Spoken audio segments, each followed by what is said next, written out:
Friends, welcome you all in my class named English by R.N. Shukla. आज के इस class में हम सीखेंगे कि very much, too much, much too और ओनली टू का प्रयोग कैसे किया जाता है, इनके प्रयोग में क्या डिफरेंस है और ग्रामर के हिसाब से इनका प्रयोग कैसे करना चाहिए। तो इन सारे एस्पेक्ट्स पे हम डिस्कस करेंगे। First of all, very much. Very much का प्रयोग कैसे करते हैं। First of all, very much का मीनिंग क्या है। वेरी मच का मीनिंग जैसा कि हम जानते हैं, very much is such a word which is often used while we talk with our friends और व्हेन वी राइट समथिंग।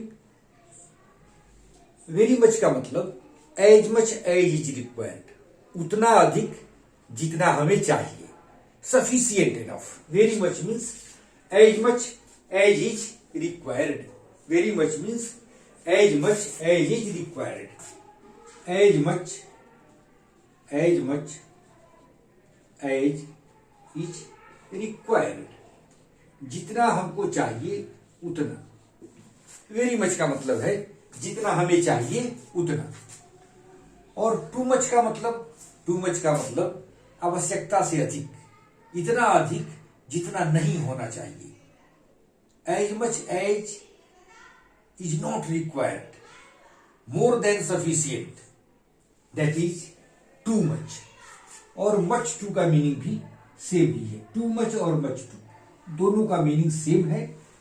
इनके एप्लीकेशन में इनका प्रयोग कैसे किया जाता है, इसमें डिफरेंस है, इसमें अंतर होता है। इसका प्रयोग हम आगे सेंटेंस में यूज करके बताएंगे।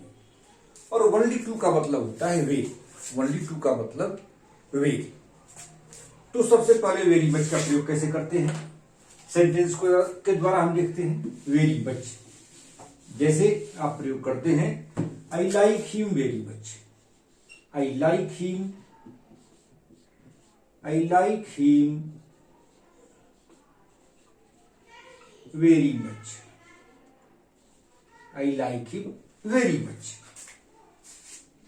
तो यहां हमने वेरी मच का प्रयोग किया। अब इसमें एक बात आपको ये देखना है कि अगर इसका हमको निगेटिव बनाना है, वेरी मच का प्रयोग हम केवल एफर्मेटिव सेंटेंस में ही करते हैं। अगर इसी का हमें निगेटिव सेंटेंस बनाना हो तो हम ऐसे नहीं बना सकते हैं कि I do not like him very much. अगर हम इसको ऐसे बना दें, I do not like him very much. Generally हम क्या करते हैं कि डू नॉट या डज नॉट का प्रयोग करके हम निगेटिव सेंटेंस बना देते हैं, लेकिन यहां ये गलत हो जाएगा जब आप, क्योंकि निगेटिव सेंटेंस में वेरी मच का प्रयोग नहीं होता है, केवल मच का प्रयोग करना पड़ेगा। ये सेंटेंस गलत हो जाएगा। This sentence will not give the correct sense. तो हमें क्या लिखना होगा, I do not like him much. तो ये ध्यान रखना है। सेंटेंस करेक्शन में भी ऑफन ये सेंटेंस पूछे जाते हैं। तो अगर I do not like him very much लिखा हुआ है तो ये गलत है। हमें लिखना होगा I do not like him much. तो आपने ये देखा कि वेरी मच का प्रयोग हम वहां करते हैं जहां सेंटेंस अफर्मेटिव हो और वैसे सेंस में जहां आवश्यकता पूर्ण रूप से सेटिस्फाइड हो रहा हो, वहां पर हम वेरी मच का प्रयोग करते हैं। For other examples, I was very much obliged to him. Because of his help, I was very much obliged to him. और टू मच का प्रयोग कहां करते हैं। टू मच का प्रयोग हम करते हैं जहां पर हमें ये सेंस आ रहा हो कि कोई चीज उतना अधिक है जितना नहीं होना चाहिए। जैसे वाक्य में कैसे प्रयोग करेंगे, जैसे walking in the sun, walking in the sun is too much. Walking in the sun, walking in the sun gives too much pain, too much pain. धूप में काम करना बहुत अधिक दर्द देता है। I feel too much pain when I work in the sun. जब मैं धूप में काम करता हूं तो मुझे आवश्यकता से ज्यादा, इतना अधिक, which is not bearable, I cannot bear the pain that I feel when I working in the sun. तो हम ये लिखते हैं कि working in the sun gives too much pain. तो टू मच का प्रयोग हम यहां करते हैं। और अगर आपको मच टू का प्रयोग करना है तो देखिए क्या हो जाएगा। मच टू के बाद, टू मच के बाद आपने देखा हमने पेन का यूज किया। पेन ये एक नाउन है, लेकिन ये ध्यान देना है कि मच टू के बाद एडजेक्टिव का प्रयोग होता है। मच टू के बाद एडजेक्टिव का प्रयोग। तो कैसे हम इसको यूज करेंगे? It is much too painful, it is much too painful, it is much too painful to work in the sun। धूप में काम करना बहुत ही ज्यादा दर्दनायक है, दर्दकारक है। तो हम पेनफुल का यूज करते हैं। जब मच टू का प्रयोग करते हैं तो पेनफुल का यूज करते हैं। पेनफुल एक एडजेक्टिव है।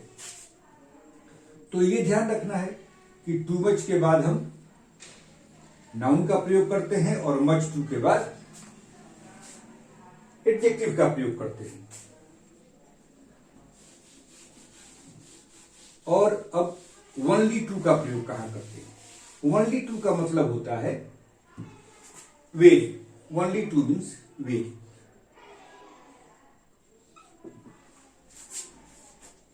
कैसे यूज करेंगे? जैसे I was only too glad, only too glad to see you. उनको देखकर मैं बहुत ज्यादा प्रसन्न हुआ। I was only too glad to see you. Only too का प्रयोग ज्यादा नहीं होता है, लेकिन जानना चाहिए। तो ओनली टू का मतलब only too means I was very glad to see you. इसका क्या मतलब हो गया? I was very glad to see you. इसका सिंपल मीनिंग हो गया I was very glad to see you. I was very glad to see you. तो ये अंतर है only too, much too much और वेरी मच में।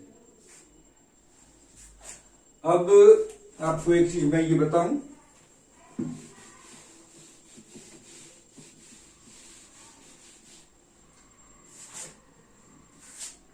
कि टू मच और मच टू का प्रयोग हमें कहां करना चाहिए?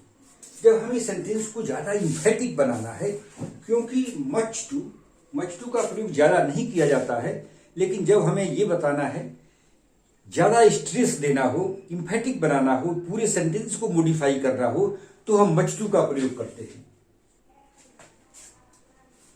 जैसे द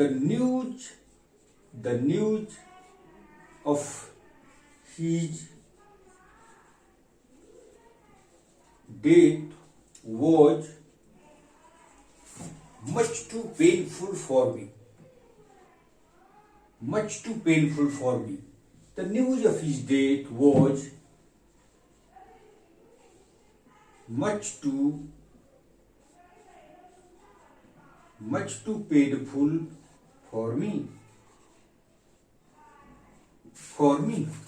अगर इम्फेटिक बनाना हो तो हम मच टू का प्रयोग करते हैं। यहां हम चाहें तो अगर हमें टू मच का प्रयोग करना है तो कैसे करेंगे? The news of his death gave me too much pain.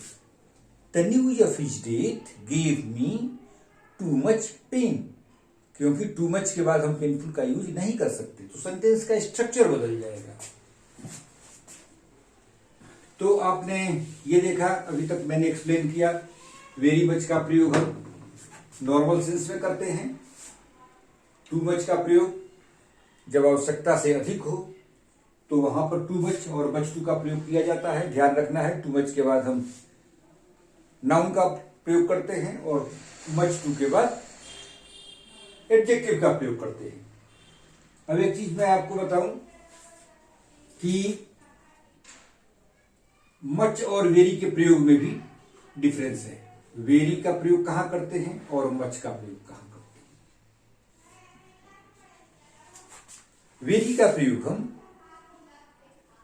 Present participle के पहले करते हैं। वेरी का प्रयोग हम प्रेजेंट पार्टिसिपल के पहले करते हैं। जैसे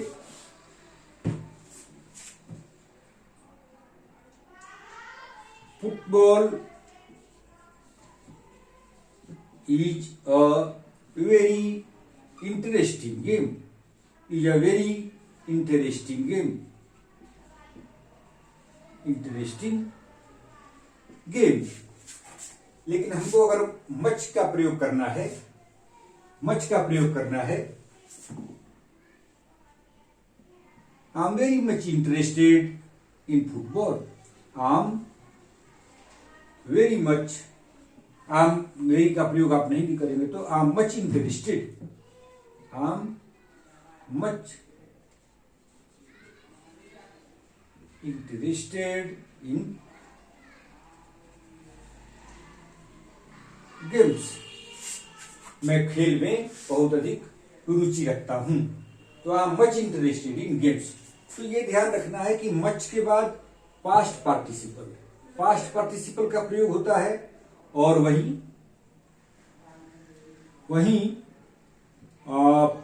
वेरी के बाद प्रेजेंट पार्टिसिपल का प्रयोग होता है। प्रेजेंट पार्टिसिपल के प्रयोग होता है। तो अब आप कहेंगे कि एक सेंटेंस है कि I am very tired, I am very tired, I am very tired होगा या अब ये सेंटेंस आप कहेंगे कि ये सही है या गलत है। तो ये सेंटेंस सही है। कुछ वर्ड्स हैं जो प्रयोग के अनुसार रिकॉग्नाइज्ड हैं, उनके पहले हम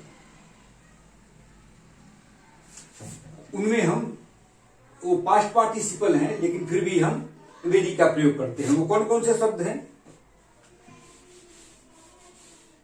जैसे very contented, very contented, contented,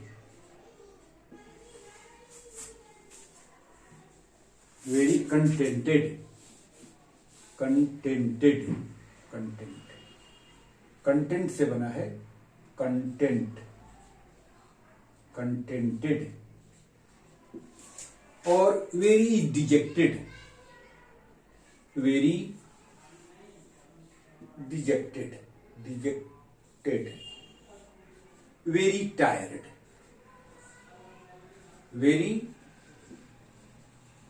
tired, very tired, dejected, contented और very pleased.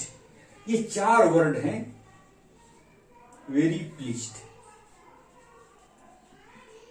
Very pleased, I became very pleased.